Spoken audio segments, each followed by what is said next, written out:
दंडो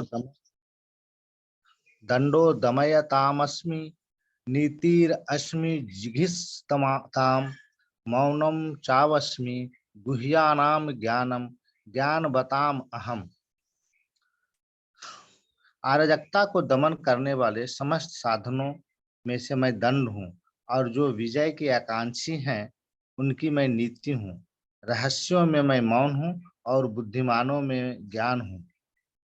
तात्पर्य, वैसे तो दमन के अनेक साधन हैं, किंतु इनमें सबसे महत्वपूर्ण है दुष्टों का नाश।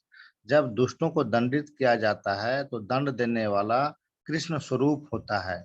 किसी भी क्षेत्र में विजय की आकांक्षा करने वाले में नीति की ही विजय होती है।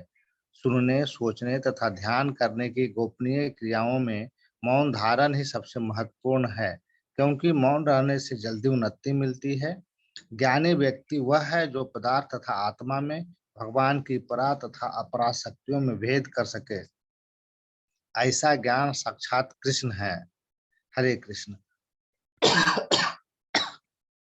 39 यच्चापि सर्वभूतानां बीजं तम अहम अर्जुन न तदास्ति विना यत्स्यान् माया भूतां चराचरं। Translation. Furthermore, O Arjuna, I am the generating seed of all existences. There is no being, moving or non-moving, that can exist without me. Purport. Everything has a cause, and that cause or seed of manifestation is Krishna. Without Krishna's energy, nothing can exist. Therefore, he is called omnipotent. Without his potency, neither the movable nor the immovable can exist. Whatever existence is not founded on the energy of Krishna is called Maya, that which is not. नानतो अस्ति मम दिव्यानां विभूतीनां परन्तप एषः तु देशतः प्रोक्तो विभूते विस्तरो मया। हे परंतप, मेरी दैवी विभूतियों का अंत नहीं है। मैंने तुमसे जो कुछ कहा वह तो मेरे अनंत विभूतियों का संकेत मात्र है। तात्पर्य, जैसा कि वैदिक साहित्य में कहा गया है, यद्यपि परमेश्वर की शक्तियां तथा विभूतियां अनेक प्रकार से जानी जाती हैं, किंतु इन विभूतियों का कोई अंत नहीं है। अतएव समस्त विभूतियों तथा शक्तियों का वर्णन कर पाना संभव नहीं है। अर्जुन को जिज्ञासा को शांत करने के लिए केवल थोड़े से उदाहरण प्रस्तुत किए गए हैं। हरे Krishna. 41. Yad yad vibhuti vatsattvam srimad pujitam eva va tattat eva avagatshattvam mama tejo amsa sambhavam. Translation. Know that all opulent, beautiful and glorious creations spring from but a spark of my splendor. Purport.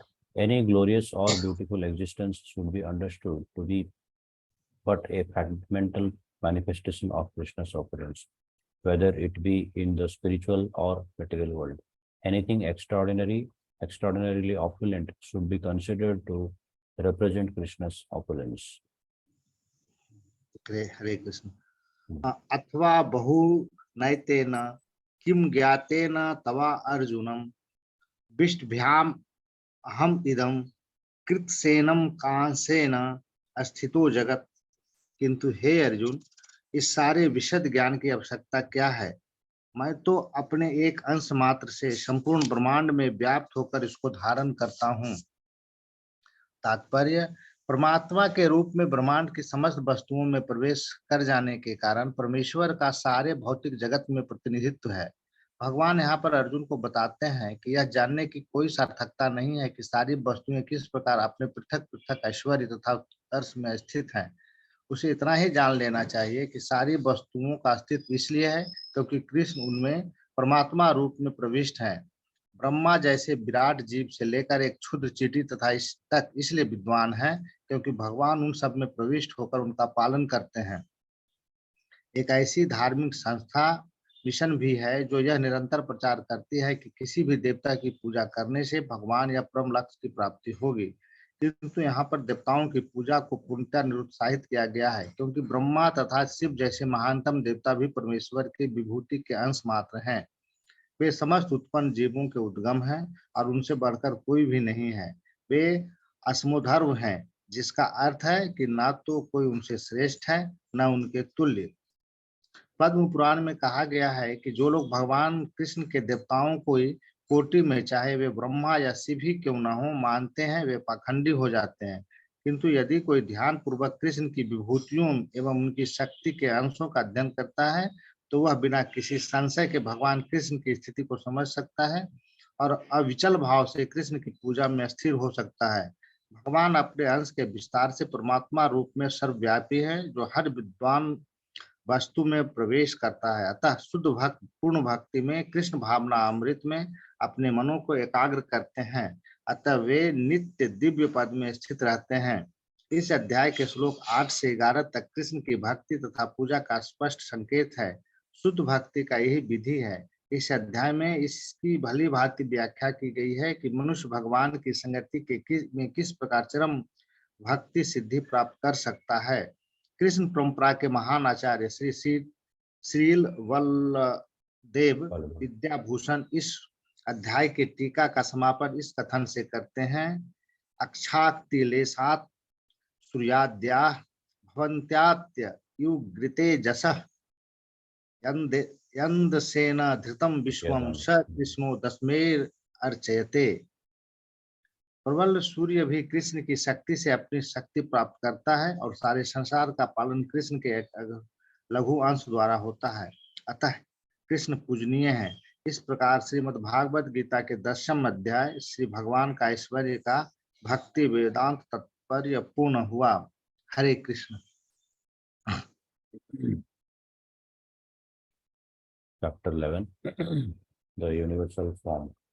Arjuna Vacha Mad Anugrahaya Paramam Guhyam Adhyatma Samjitam Yadyakto Tvayoktam Vachastena Mohoyam Vigato Mama. Translation. Arjuna said, by my hearing the instructions you have kindly given me about these most confidential spiritual subjects, my illusion has now been dispelled. Purport. This chapter reveals Krishna as the cause of all causes. He is even the cause of the Mahavishnu, from whom the material universe is manifest. Krishna is not an incarnation.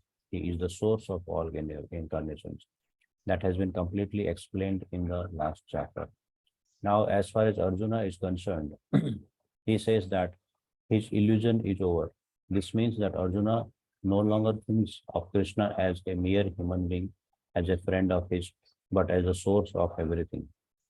Arjuna is very enlightened and is glad that he has such a great friend as Krishna. But now he is thinking that although he may accept Krishna as the source of everything, others may not. So in order to establish Krishna's divinity for all, he is requesting Krishna in this chapter to show his universal form.